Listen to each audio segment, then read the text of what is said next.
येणाऱ्या काळात राज्यातील प्रत्येक शहराचा वेगाने विकास होताना दिसेल असा विश्वास मुख्यमंत्री देवेंद्र फडणवीस यांनी व्यक्त केला।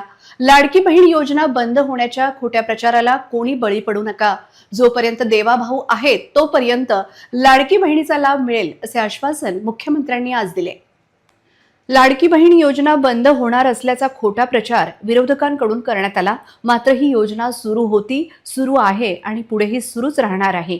जोपर्यंत देवाभाऊ आहे तोपर्यंत लाडक्या बहिणींना आर्थिक सहाय्य मिळतच राहील असा विश्वास मुख्यमंत्र्यांनी व्यक्त केला।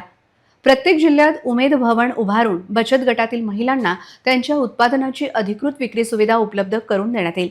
सभेत भाजपाचा महाविकास संकल्पनामा प्रकाशित करण्यात आला।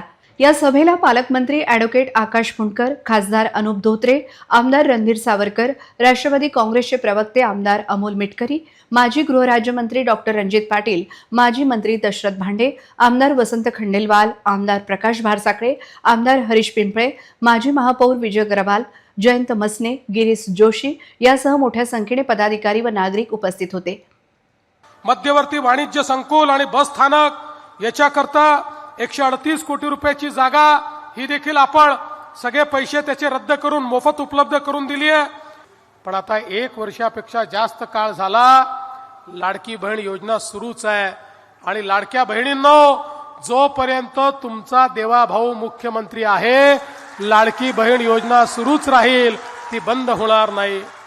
पण आमच्या लाडक्या बहिणींना आता केवळ लाडकी बहीण ठेवायचं नाहीये, या ठिकाणी खऱ्या अर्थानं महानगरपालिकेमध्ये आपली सत्ता येणार आहे।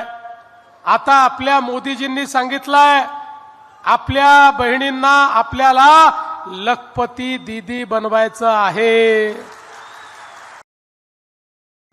महाराष्ट्र हे देशातील नागरिकरण झालेल्या राज्यामध्ये दुसऱ्या क्रमांकावर असून ग्रामीण भागासोबतच आता शहराच्या सर्वांगीण विकासाचे स्वप्न आम्ही साकारत आहोत। पंतप्रधान नरेंद्र मोदी यांनी आधी खेड्यांचा विकास साधला आणि आता शहरी विकासाची नवी वाट उघडली आहे। हे स्वप्न पूर्ण करण्यासाठी राज्य सरकार कटिबद्ध असून आवश्यक तेवढा निधी आणि सविस्तर नियोजन आमच्याकडे तयार आहे असा विश्वास फडणवीस यांनी व्यक्त केला।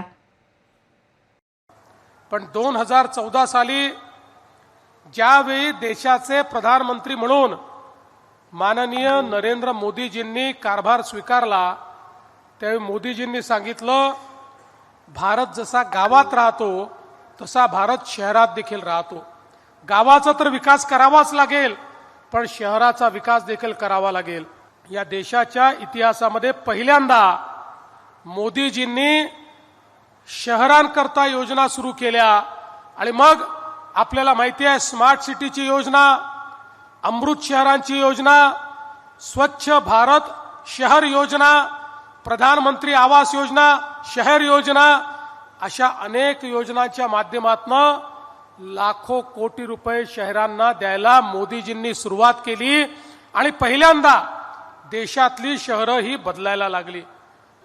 आणि 17 पासनं जोपर्यंत आपलं सरकार होतं आणि त्यानंतर पुन्हा आपलं सरकार आल्यानंतर मोठ्या प्रमाणात आपण या शहरामध्ये कामं केली।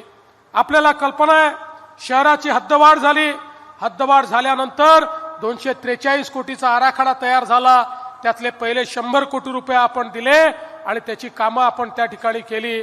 मला कल्पना आहे सरकार गेल्यामुळे रणधीर भाऊ पुढचे 143 कोटी रुपये तुम्हाला मिळाले नाही, पण आता चिंता करू नका, आता पुन्हा सरकार आलेलं आहे, तो पैसा देखील या ठिकाणी उपलब्ध होईल।